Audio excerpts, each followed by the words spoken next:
Ay, ang ganda oh. Sorry kasi.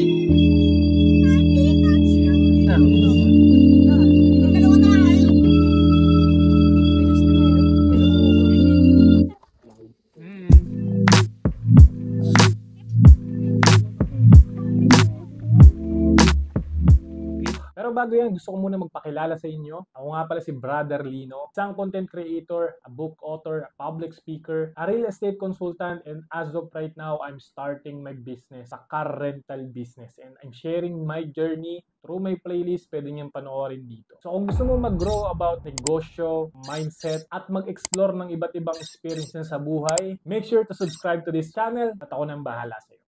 Ito lang yung pwede na itsura, kala mo PCC na ba? Ayos. Kaliwa. Tama no, restaurant naman no, Lepso. Premium. Download and bring your music anywhere. I wash the dishes. Iya.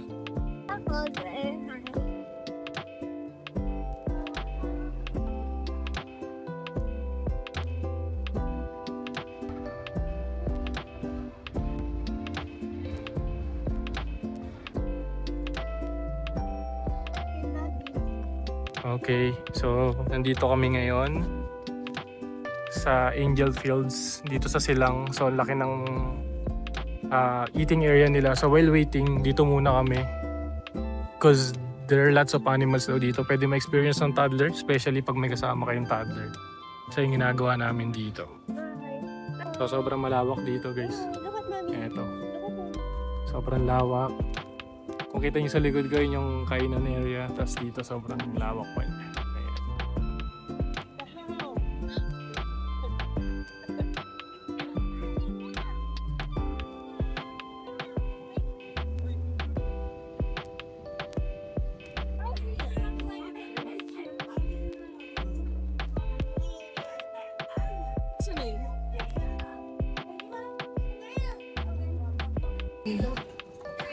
So, nandito namin sa Angel Fields. Still waiting for sa pagkain. Nakakailang minutes na tayo? Parang 30 minutes namin nag-aantay. And we're number 12 bago makakain. So yun lang, medyo matagal lang. Siguro pag Sunday, kaya matagal lang. So, paswan na yun. Tapos maghintay po ulit for ordering ng food. Which is, hindi pa kinukuha yung food namin. Ano ba? Hey! Get mo, get. Dali. Get mo yung change. Get the change. Come on. Go. Get the change, come on. Thank you po. What's that? What's that, baby? What's that? What is that daw? Feeds for the ducks and fish. Alia's feeding the ducks now. What's your name, duck? Duck. What's your name? Bigyan mo sila. Wow. Oh, there's also fish, oh. Oh, there's also fish. You see the fish, baby? Oh, come on. Wow. No, there. The fish get up because they know that it's... Come on.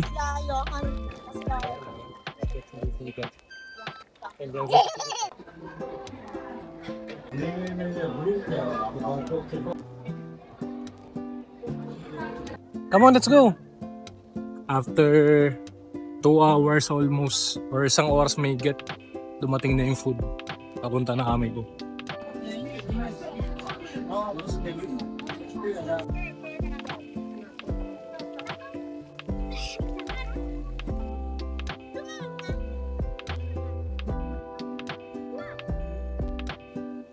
Okay, din na.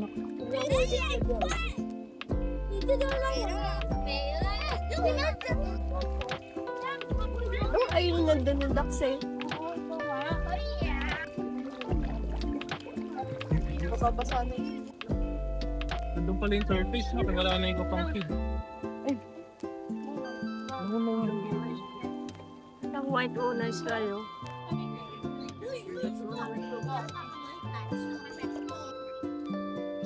Bilis din yun, no? Alam mo ba?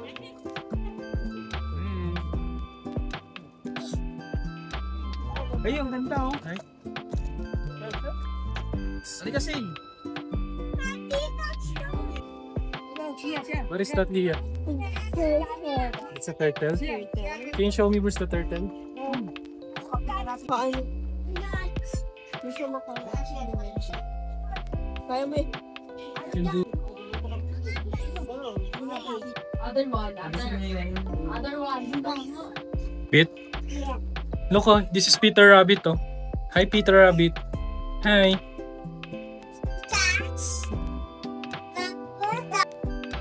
This one's so cute, oh. Looks like a bear. Ang cute ang pangit.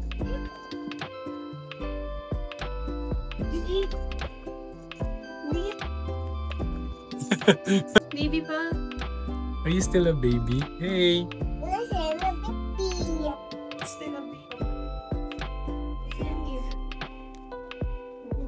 Oh, so cute. So big. Hi, dear.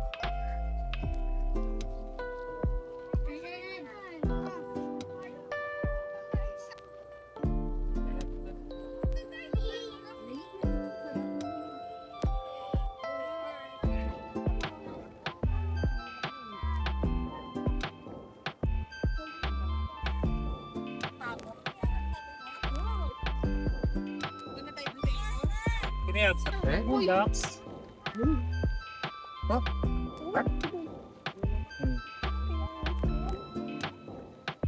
Alright, so done na kami sa experience namin sa Angel Fields dito sa Silang Tagaytay.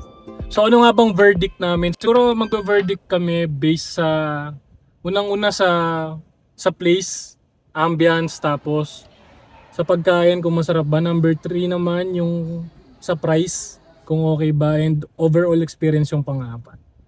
So siguro highest of 1, 2, 3 yung pinakamataas.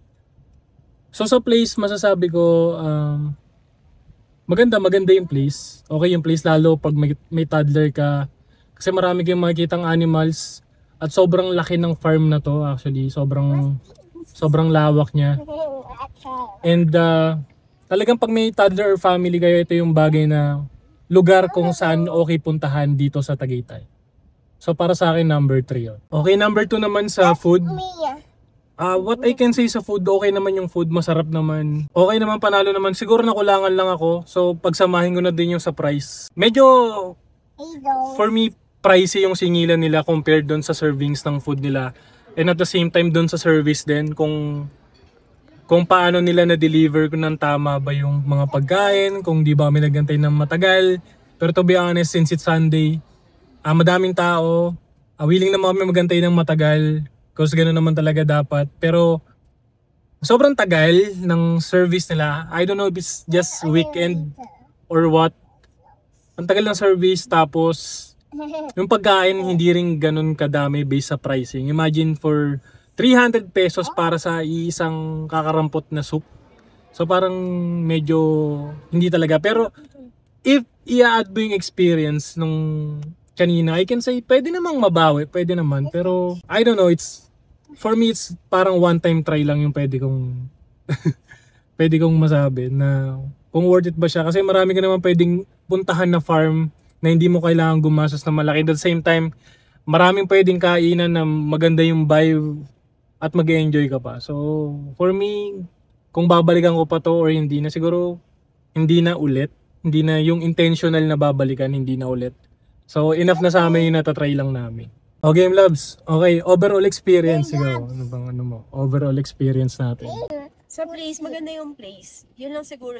Siguro hindi pa sila sobrang sanay na sobrang maraming tao yung pumupunta. Kaya siguro naging mabagal. Yung baga, pag naka-line up ka na sa table, medyo matagal din talaga yung pag-aantay, yung waiting time. Pati yung pag-deliver ng food. So yun, tapos minsan may food din na hindi siya hot, malamig na siya. Yun. Siguro nga dahil hindi nila kinakaya yung yung maraming tao. Sobrang daming tao ngayon. Pero kung sa place, dun sa experience ng bata sa animals, okay siya. Okay na okay. Kasi nag-enjoy naman si Leah. Lalo sa pag-feed ng mga animals. Yun lang. Ayun, so big question. Babalikan mo pa ba or hindi na? Siguro for now, hindi muna. Siguro bigyan muna natin sila ng time na siguro bigyan natin sila ng time na magawa ng paraan yung gano'n sa service. Siguro hindi pa ngayon or hindi pa ngayong year. Siguro next year na.